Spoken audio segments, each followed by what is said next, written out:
Frères et sœurs en Christ, bonjour une fois de plus. J'espère que vous allez bien par la grâce de Dieu. Bienvenue une fois de plus sur notre chaîne.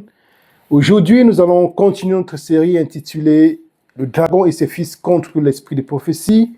Et nous allons voir une méthode utilisée par Dieu dans la Bible pour pouvoir établir les prophètes par rapport au message qu'il donne. Donc, avant de commencer, je vais vous inviter à prier avec moi. Père, nous te rendons grâce encore infiniment pour ce moment que tu nous donnes. Nous te prions de nous bénir, de nous remplir de toi et de nous guider pendant cette étude. En Jésus-Christ, notre Seigneur et Sauveur. Amen. Donc, le dragon et ses fils contre l'esprit de prophétie. Pourquoi ce titre? Parce que nous voyons dans Apocalypse chapitre 12, verset 17, que le dragon est descendu avec grande fureur pour aller faire la guerre à ceux qui ont deux caractéristiques précises. Ils gardent les commandements de Dieu. Ils gardent les commandements de Dieu. Et ils ont le témoignage de Jésus. Le témoignage de Jésus, nous avons vu dans d'autres épisodes que c'est l'esprit de prophétie, comme il est écrit dans Apocalypse chapitre 19, verset 10. Pourquoi le dragon fait la guerre contre ceux qui ont ces deux caractéristiques? Parce que ces deux caractéristiques sont essentielles pour la fin des temps. Pas seulement pour la fin des temps, mais ça a toujours été essentiel depuis le livre de Genèse. Et nous allons voir une caractéristique de l'église de Laodicée. Allons ensemble dans Apocalypse chapitre 3. Nous vous invitons à prendre vos Bibles, parce que les versets ne seront pas projetés de façon détaillée. Prenons nos Bibles, nous tous. Allons dans Apocalypse chapitre 3, versets 14 à 17.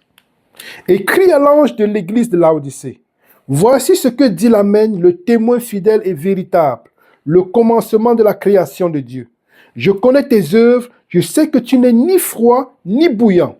Puisses-tu être froid ou bouillant? Ainsi, parce que tu es tiède et que tu n'es ni froid ni bouillant, je te vomirai de ma bouche.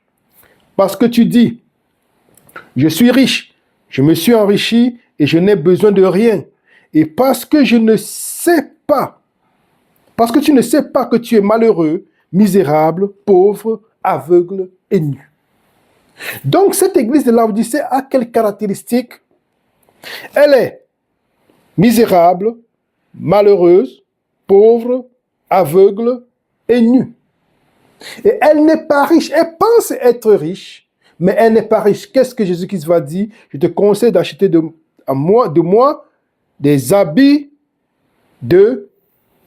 pour te vêtir. Quand il parle d'habits pour se vêtir, c'est quoi? C'est la justice de Christ. Qu'est-ce que la justice de Christ? Psaume 119, verset 172 dit, tes commandements sont justice. Donc la justice de Christ et le commandement de Christ sont la même chose. La justice de Christ ne peut pas être éloignée de la loi de Dieu parce qu'il aime tant les personnes. Voyons la tactique de l'ennemi, il va faire la guerre à ceux qui gardent les commandements de Dieu, donc qui ont la justice de Christ et le témoignage de Jésus qu'est l'esprit de prophétie. Raison pour laquelle, maintenant on va comprendre et on va écouter, on va voir beaucoup de personnes qui prêchent contre la loi de Dieu, même ceux qui avaient accepté la loi de Dieu avant. Ils prêchent contre la loi de Dieu. Donc, voyons bien que c'est une caractéristique, nous devons reconnaître la main de l'ennemi. Et regardons quelque chose qui attire notre attention, c'est que cette église de Laodicée est aveugle. Pourquoi est-ce que cette église est aveugle? Qu'est-ce qui fait à ce que cette église soit aveugle? Parce que c'est ce qui est en rapport avec notre étude. Qu'est-ce qui fait à ce que cette église soit aveugle? Allons ensemble dans 1 Samuel chapitre 9, verset 9. Je vous invite à aller avec moi dans 1 Samuel chapitre 9, verset 9. Autrefois en Israël, quand on allait consulter Dieu, on disait, venez et allons au voyant. Car celui qu'on appelle aujourd'hui le prophète s'appelait autrefois le voyant. Donc ça veut dire que quand l'église de Laodicée est aveugle, c'est parce qu'elle a rejeté le voyant. C'est parce qu'elle a rejeté le prophète. Parce qu'il est bien écrit, car celui qu'on appelle aujourd'hui le prophète s'appelait autrefois le voyant. C'était le voyant. Et nous voyons bien que cette église a rejeté le prophète. Cette église est aveugle. Mais pourquoi est-ce que cette église est aveugle? C'est parce que le dragon est allé pour faire la guerre contre le reste de la postérité qui garde les commandements de Dieu et qui ont le témoignage de Jésus. Le témoignage de Jésus, c'est quoi? C'est l'esprit de prophétie. Cette église a rejeté l'esprit de prophétie. Comment est-ce que l'ennemi fait pour faire à ce que cette église rejette l'esprit de prophétie? C'est de prêcher aux gens afin que cette église se trouve, ou bien l'église de Dieu se trouve en confusion, dans la confusion. Par exemple, de penser que après Jésus-Christ, il n'y a plus de prophète. C'est un exemple. Jésus-Christ n'est pas le dernier prophète. Dernier prophète, qu'est-ce que ça veut dire? Dernier prophète est composé de la parole dernier et prophète. Un prophète, c'est celui qui parle de la part de Dieu. Dernier, c'est quoi? C'est un adjectif qui veut dire qui vient après les autres et après lequel il n'y en a point d'autre. Question. Si je vous dis qu'après que je vais prendre le dernier train ou le dernier bus, ça veut dire qu'après ce bus, il n'y a point d'autre bus. Si je dis je vais prendre le dernier vol pour Miami, le dernier vol pour Paris, et je prends le dernier vol qui est peut-être à 23h ou 24h, je ne sais pas, ça veut dire qu'après ce vol, il n'y a plus d'autres vols dans la journée. Si je dis que j'ai pris le dernier taxi qu'il y avait, ça veut dire qu'après ce taxi, il n'y a plus d'autres taxis. Donc, dernier, c'est celui qui vient après les autres et après lequel il n'y a point d'autre. Donc, est-ce que Jésus-Christ est le dernier prophète? Ça veut dire qui vient après les autres et après lequel il n'y a point de prophète? La réponse est simple. Quand on voit dans Actes chapitre 11, on voit qu'Agabus est un prophète.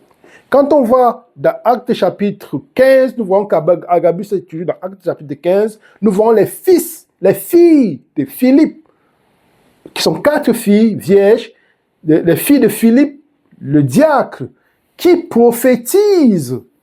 Donc, nous voyons que Jude et Silas sont aussi des prophètes. Donc, du coup, Jésus qui n'est pas le dernier prophète. C'est simple. Donc, que fait l'ennemi? Parce qu'il est dans son esprit. C'est qu'il fait la guerre à ceux qui gardent les commandements de Dieu et qui ont l'esprit de prophétie. Parce que l'esprit de prophétie est là pour pointer à ce qui fait qu'il n'est pas bien.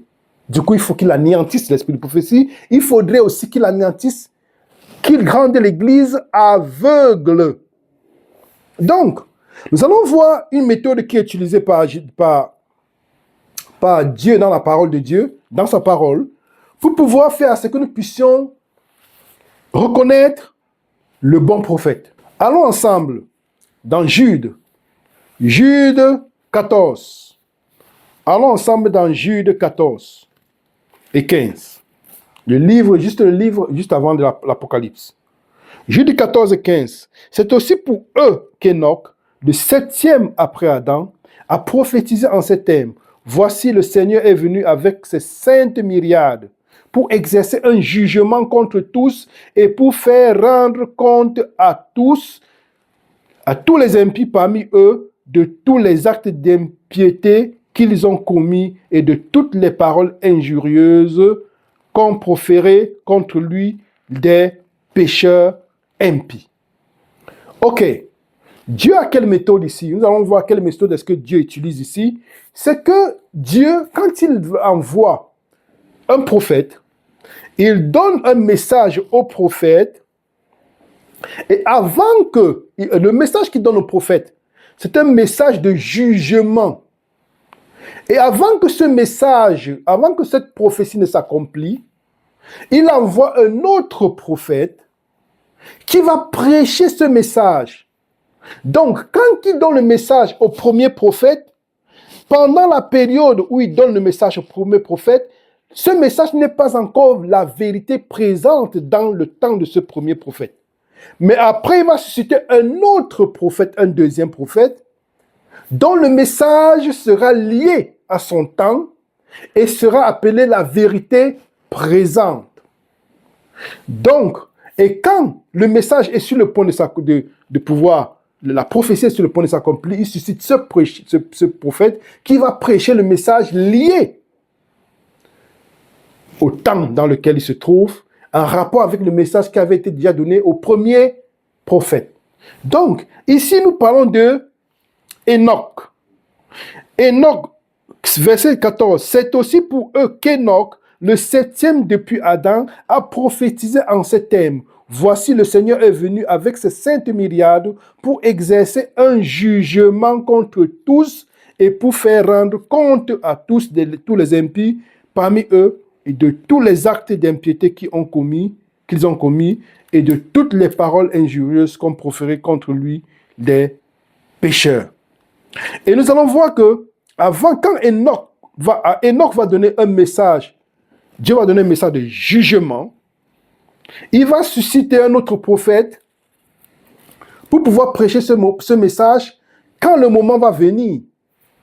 Et le prophète qu'il va susciter va prêcher ce message, et ce message en son temps sera la vérité présente. C'est pour ça que nous allons aller dans 2 Pierre chapitre 2 verset 5. 4 et 5. Car si Dieu n'a pas épargné les anges qui ont péché, mais s'il les a précipités dans les abîmes de ténèbres et les réserve pour le jugement. S'il n'a pas épargné l'ancien monde, mais s'il a sauvé Noé, lui 8e, ce prédicateur de la justice, lorsqu'il fit venir le déluge sur un monde d'impies. Donc ça veut dire quoi? Noé a été suscité pour prêcher un message qui aurait lieu au temps de Noé. Mais quand Enoch reçoit le message, ce n'est pas encore la prophétie qui va s'accomplir en son temps. Donc, quand la prophétie est sur le point de s'accomplir, Dieu va susciter Noé, prédicateur de justice.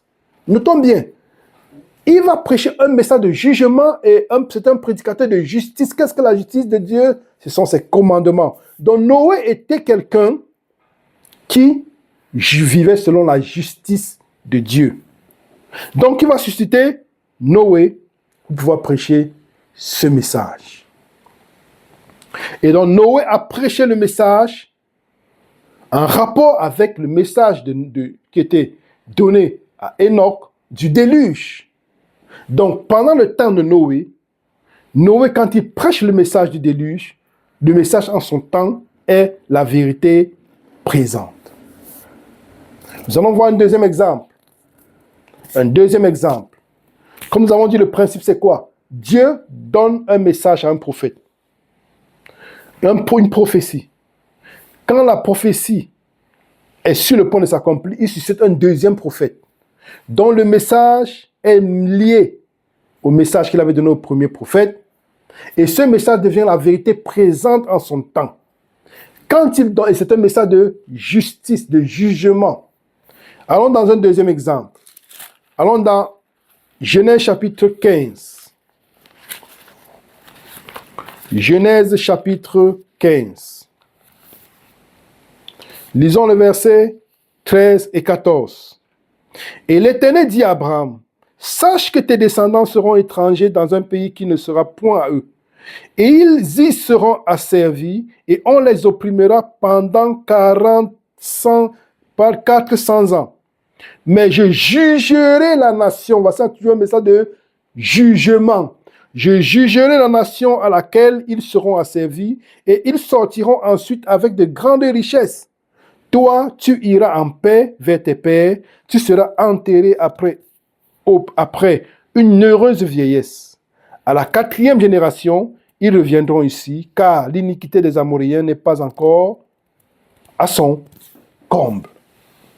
Donc, Dieu a donné à Abraham un message de jugement. Le message qu'il donne à Abraham, est-ce le message qui va s'accomplir au temps d'Abraham? Non. Mais maintenant, quand le message sera sur le point de s'accomplir, la prophétie, selon le principe que nous avons vu, est-ce que Dieu va susciter un autre prophète pour pouvoir prêcher ce message-là et que ce message devienne vérité présente en son temps? Oui. C'est la raison pour laquelle nous allons aller ensemble dans Exode chapitre 3. Donc ça veut dire que Dieu maintenant va susciter un autre prophète. Exode chapitre 3. Lisons ensemble les versets 7 et 10. 7 à 10. L'Éternel dit, j'ai vu la souffrance de mon peuple qui est en Égypte, et j'ai entendu les cris que lui font pousser ses oppresseurs, car je connais ses douleurs.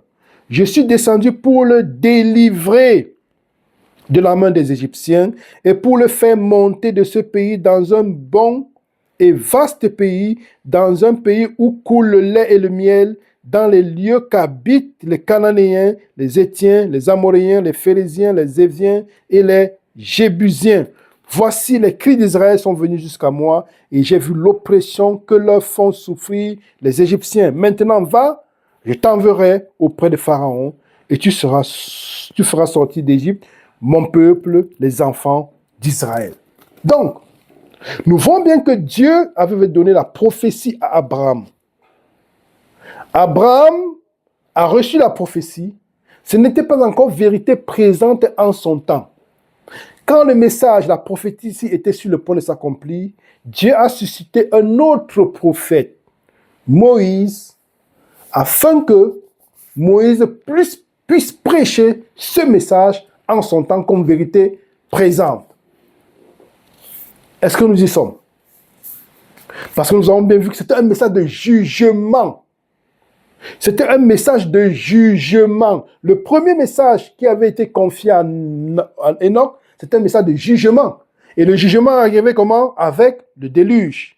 Le deuxième message, c'est un message de jugement qui est confié à Abraham. Et quand le message est sur le point de s'accomplir, la prophétie, Dieu suscite Moïse pour accomplir ce message de jugement. Nous avons bien vu comment est-ce qu'il va juger le peuple d'Égypte en faisant sortir le peuple d'Israël de l'Égypte.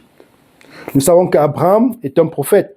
Comme nous voyons dans Genèse chapitre 20, Abraham est un prophète. Nous avons aussi vu que pour ceux qui ont peut-être un doute, Moïse aussi est un prophète, comme il est écrit dans Osée chapitre 12, verset 13. Donc, toutes ces deux personnes sont des prophètes. Il n'y a pas de doute là-dessus. Donc, ça c'était le deuxième exemple. Allons au troisième exemple. Est-ce que Dieu va utiliser la même méthode? Allons dans le troisième exemple. Allons dans Jérémie chapitre 25. Jérémie chapitre 25. Jérémie chapitre 25, versets 11 à 12.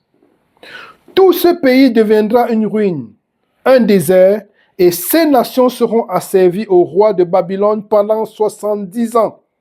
Mais lorsque ces 70 ans seront accomplis, je châtierai le roi de Babylone et cette nation, dit l'Éternel, à cause de leurs iniquités, je punirai le pays des Chaldéens et j'en ferai des ruines éternelles. Nous lisons encore. Donc il donne la prophétie à qui? À Jérémie. Est-ce que Jérémie, quand il reçoit la prophétie, est vérité présente en son temps? Non. Est-ce que la prophétie va s'accomplir dans le temps de Jérémie, du prophète Jérémie? Non.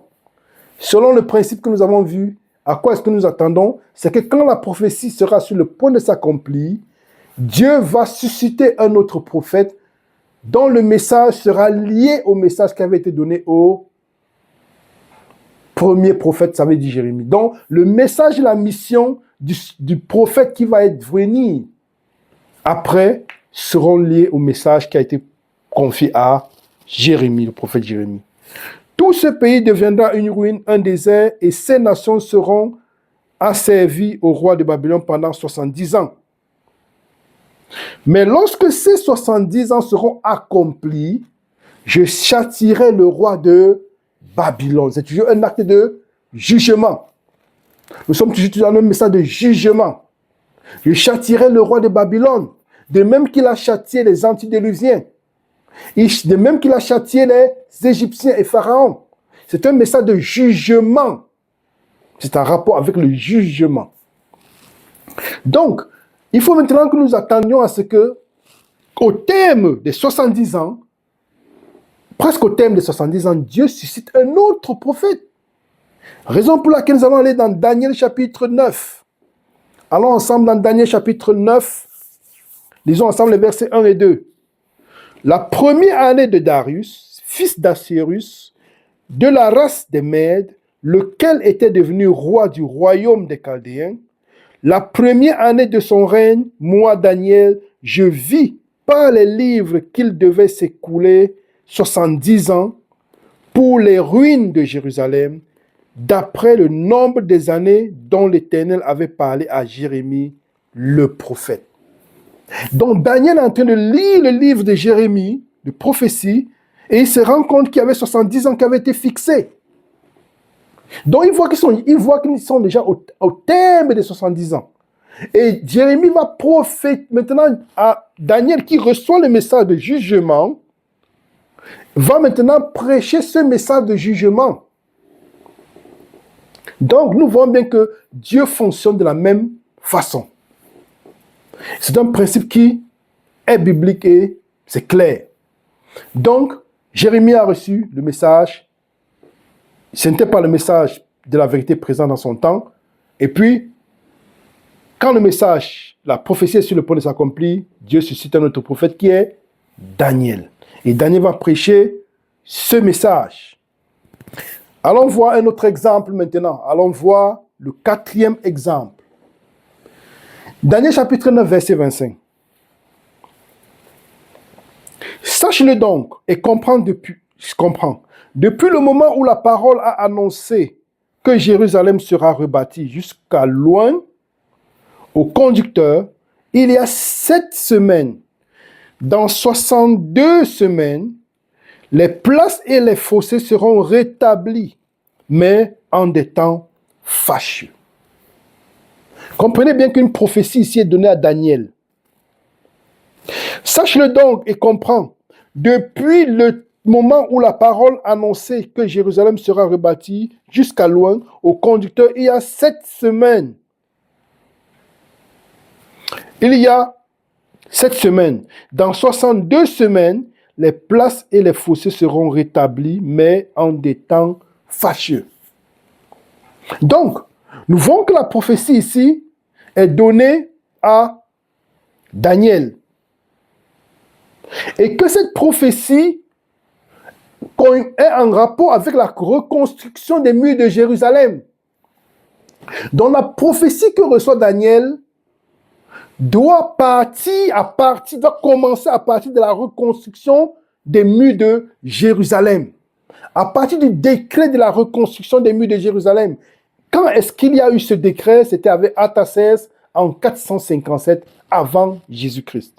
Et il y a maintenant des personnes qui disent, non, des critiques qui disent, non, c'est pas vraiment 457 parce que, bon, la prophétie des 2300 soirs et matins ne commence pas vraiment là, parce que nous aurons le temps de faire une étude, une réponse aux critiques basée sur 457, indéniable. On va faire une petite démonstration de 457, de pourquoi 457, qui sera indéniable par la grâce de Dieu. À quoi est-ce que nous attendons maintenant? C'est que Dieu, presque au terme de quand arrivera presque le terme de ce temps prophétique, Dieu doit susciter un autre prophète qui va prêcher un message qui est lié à ce temps. Du coup, c'est la raison pour laquelle nous pouvons aller ensemble dans Luc chapitre 3. Allons ensemble dans Luc chapitre 3. Lisons ensemble les versets 1 à 3. Luc chapitre 3. Lisons ensemble les versets 1 à 3. La 15e année du règne de Tibère César, lorsque Ponce Pilate était gouverneur de la Judée, Hérode tétrarque de la Galilée, son frère Philippe tétrarque de l'Ithurée et du territoire de la Traconite, Lysanias tétrarque de l'Abilène et du temps des souverains sacrificateurs, Anne et Caïphe, la parole de Dieu fut adressée à Jean, fils de Zacharie, dans le désert. Et il alla dans tout le pays des environs du Jourdain, prêchant le baptême de repentance pour la rémission des péchés. Verset 4. Selon ce qui est écrit dans le livre des paroles d'Ésaïe, le prophète, c'est la voix de celui qui crie dans le désert, préparez le chemin du Seigneur, aplanissez ses sentiers. Quand il dit c'est préparé, parce que dans Matthieu chapitre 3, verset 1 à 2, on voit comment est-ce qu'il va dire le royaume des cieux est proche. Quand il parle du royaume des cieux, aplanissez vos sentiers, le royaume des cieux est proche. De quel royaume parle-t-il? Quand il dit le royaume des cieux est proche, il fait allusion au temps prophétique de Daniel. Parce que la prophétie avait été donnée à Daniel dans Daniel chapitre 9, verset 25. Et quand la prophétie est sur le point de s'accomplir, Dieu va susciter un autre prophète dont le message et la mission sont liés au message qui avait été donné. Donc du coup, ce deuxième prophète qui reçoit le message devient une vérité présente en son temps. Le royaume des cieux est proche. Et nous allons au verset 21 et 22. Tout le peuple se faisant baptiser, Jésus fut aussi baptisé, et pendant qu'il priait, le ciel s'ouvrit, et le Saint-Esprit descendit sur lui sous une forme corporelle, comme une colombe. Et une voix fit entendre du ciel ces paroles, tu es mon fils bien-aimé, en toi j'ai mis toute mon affection. Pourquoi est-ce qu'on parle de loin du baptême de Jésus? Parce que c'est là, en cette année, que Jésus a été oint. Et qu'est-ce que la prophétie avait dit? Jusqu'à l'arrivée de loin. Quel est cet oint? C'est Jésus-Christ. Donc Jésus-Christ, en quelle année a-t-il été oint là-bas dans le Jourdain? En l'an 27. Nous allons revenir pour la date 457. Nous allons revenir dans une autre étude, dans une autre rubrique. 457 qui est indéniable, qui est en rapport avec la prophétie des 2300 matin. Donc, parce que si on déplace cette prophétie, si on se dit, ok, non, il y a eu 3 décrets. Parce que du coup, il y a le décret de Cyrus, le décret de Darius, et puis il y a eu le décret d'Artaxerxès. Pourquoi est-ce qu'on prend le décret d'Artaxerxès? Parce que c'est le meilleur décret à prendre. C'est parce que Jésus-Christ est un personnage historique. Si on ne tient pas compte du décret d'Artaxerxès, Jésus-Christ n'est plus haut en l'an 27. Du coup, nous avons basculé toutes les prophéties. Du coup, même Jésus-Christ ne vient même pas. Ne serait même pas venu sur la terre. Parce que Jésus-Christ est un personnage historique. Quand Luc écrit, c'est un historique. Comment est-ce qu'on dit encore en français? C'est un historien. Vous voyez comment les détails que Luc dit, comment il cite les détails. La 15e année du règne de Tibère César, lorsque Ponce Pilate était gouverneur de la Judée, et Hérode tétrarque de la Galilée, son frère Philippe tétrarque de l'Ithurée et du territoire de la Traconite, Lysanias tétrarque de l'Abilène et du temps des souverains sacrificateurs Anne et Caïphe. Voici des points historiques clairs. Donc, si je dis que Jésus-Christ n'a pas existé en ce temps, du coup, je dois aussi dire que Tibère, ce n'était pas la 15e année de Tibère. Alors, si on va dans l'histoire, on va voir que c'était la 15e année de Tibère, lorsque Ponce Pilate était gouverneur de la Judée. Ok, Ponce Pilate était gouverneur de la Judée quand? L'histoire nous dit, parce que là, la prophétie devient histoire. Parce que là, l'histoire parle avec autorité, parce que c'est en accord avec la parole de Dieu. Hérode tétrarque de la Galilée. Quand est-ce que Hérode a été tétrarque de la Galilée? Allez taper sur Internet. Vous allez voir. Son frère Philippe tétrarque de l'Ithurée. Donc, si on déplace la date de 457, faisons très attention, parce que là, nous sommes en train de préparer un autre message pour recevoir un autre Christ, l'Antichrist. Donc, la date 457 est indéniable. Nous avons dit, nous allons le démontrer de façon simple, avec quelques points, dans une autre étude. Donc, loin, c'est qui? C'est Jésus-Christ.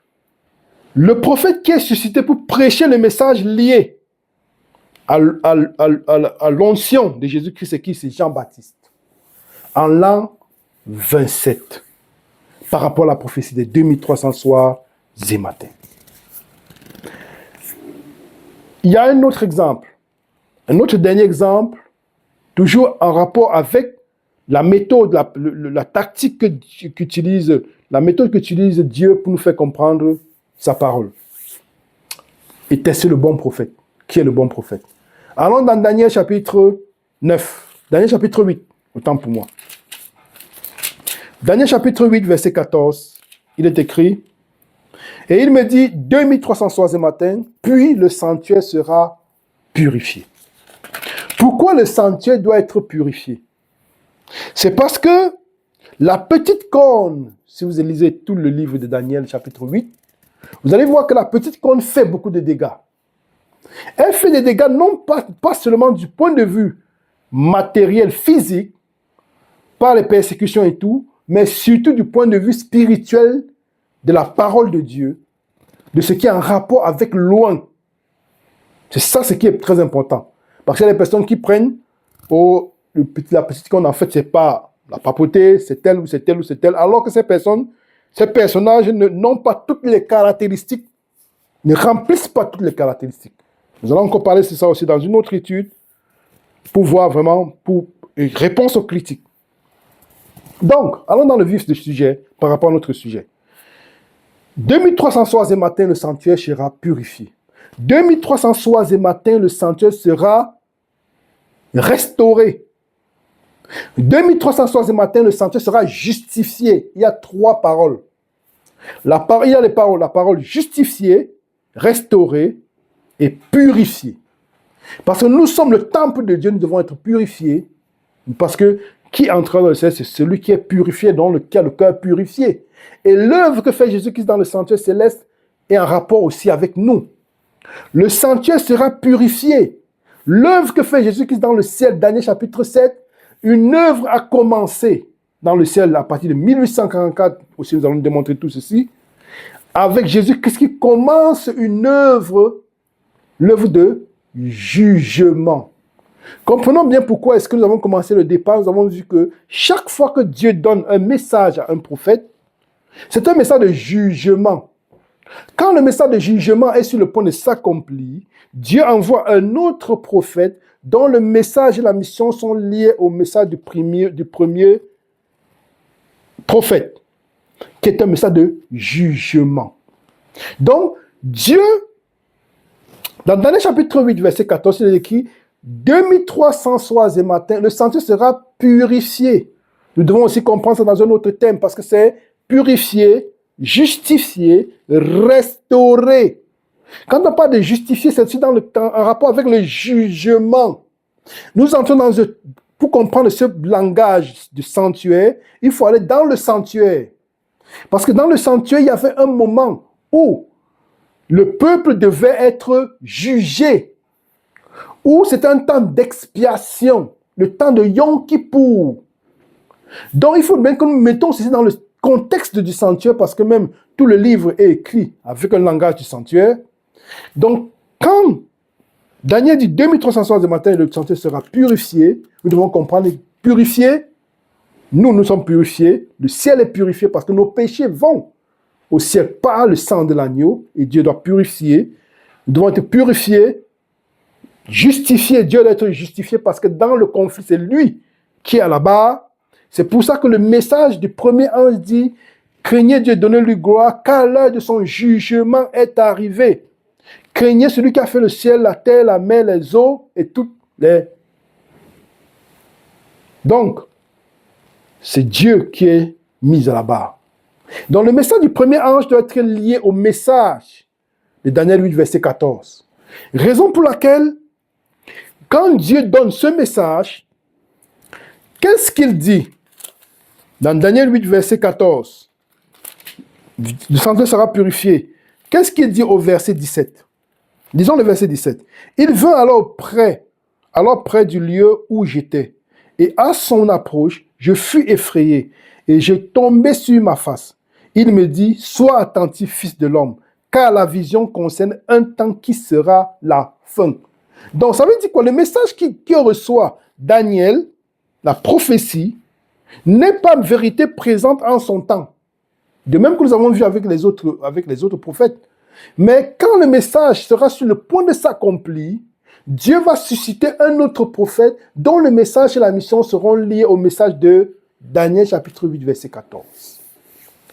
Et la prophétie des 2300 soirs et matins commence en 457.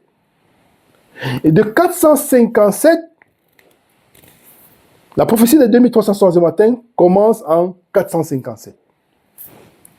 Et au terme de cette prophétie, Dieu va susciter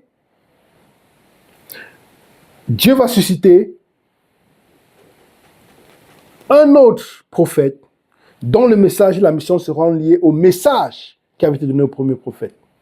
Donc, au terme de cette prophétie, qui va tomber en 1844, alors Dieu va susciter un prophète en 1844, aux alentours de 1844, pour prêcher ce message. Donc, sauf qu'en 1844, il y a beaucoup de prophètes qui se vont surgir. Nous avons les Mormons, nous avons les témoins de Jéhovah, nous avons la science chrétienne. Donc, il y a beaucoup de prophètes qui vont être suscités en la même période pour pouvoir faire pour créer la confusion. Mais comment faire pour reconnaître le bon prophète?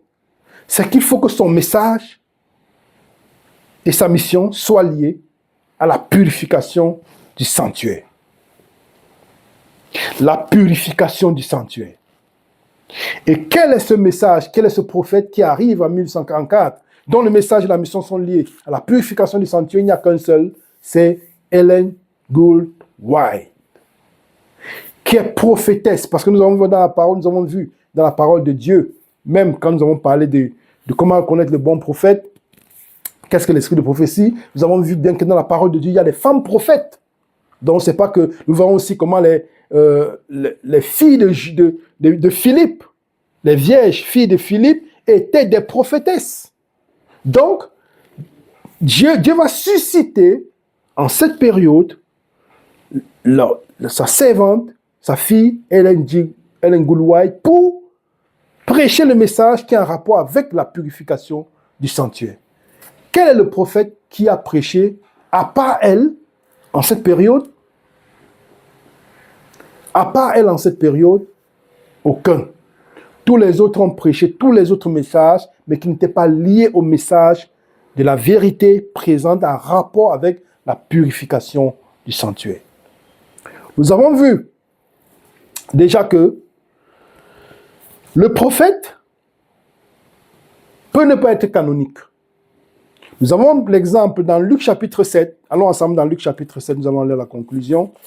Dans Luc chapitre 7, nous voyons comment est-ce que Jésus-Christ va dire des gens. Luc chapitre 7, lisons ensemble les versets 26 à 30. Qu'êtes-vous donc allé voir? Un prophète?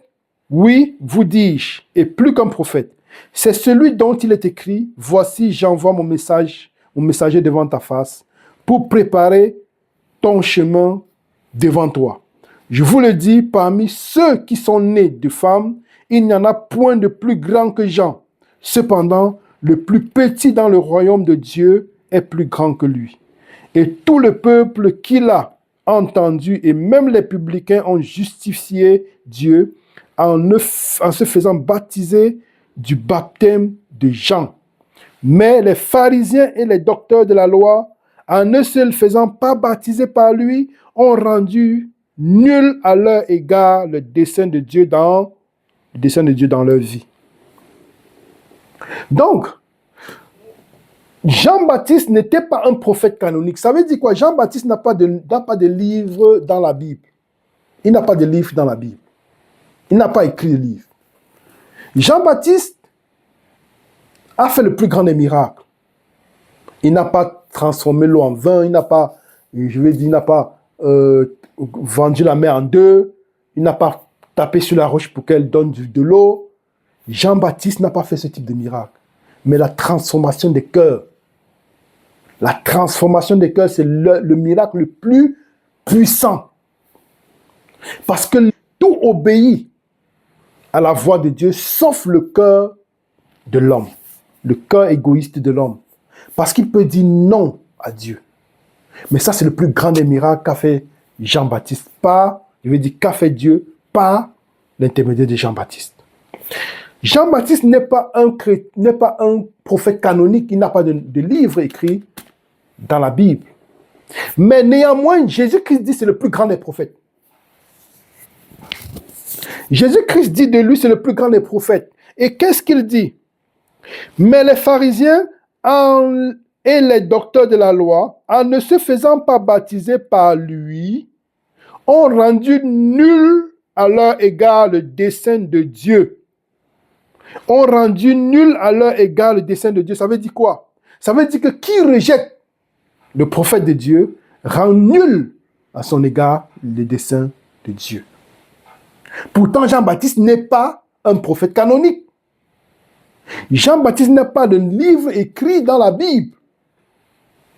Donc, pourtant, c'est le plus grand des prophètes.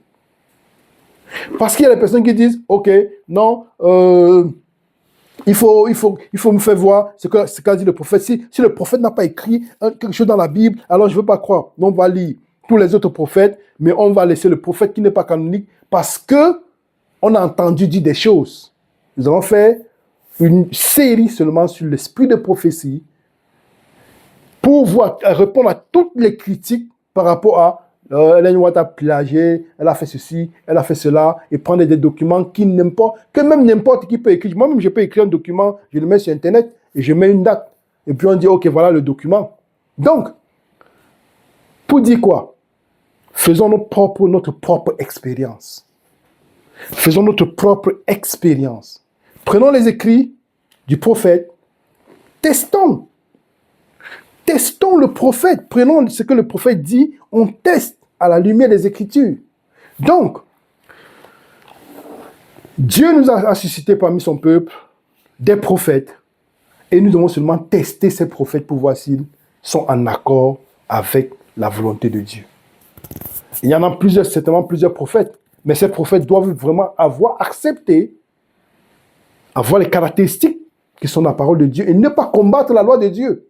Parce que nous voyons bien dans Deutéronome chapitre 13 que Dieu dit, si un prophète vient, il vous dit une chose et que cette chose arrive même, mais que ce prophète vous dit, allons vers d'autres dieux. Ça veut dire que ce prophète vous pousse à transgresser la loi de Dieu. Alors ce prophète ne vient pas de la part de Dieu. Mais c'est Dieu qui vous met à l'épreuve pour voir si vous l'aimez de tout votre cœur, de toute votre âme, de toute votre force. Donc, Dieu a suscité un mouvement, le mouvement adventiste, en 1844, pour prêcher un message précis au monde. Et ce message est le message des 3 anges. Si tu as des doutes, rejoins-nous afin que nous puissions voir, Bible à main, si ce que nous disons est vrai ou non. Pas sur la base de ce que nous avons entendu dans les réseaux sociaux ou ce qui a été écrit, non. Mais faisons notre propre expérience. Que l'Éternel vous bénisse, que l'Éternel nous bénisse, afin que nous puissions, par sa puissance, par la puissance de son esprit, prêcher ce message au monde. À très bientôt, par les mérites de Jésus-Christ, Seigneur Sauveur. Amen.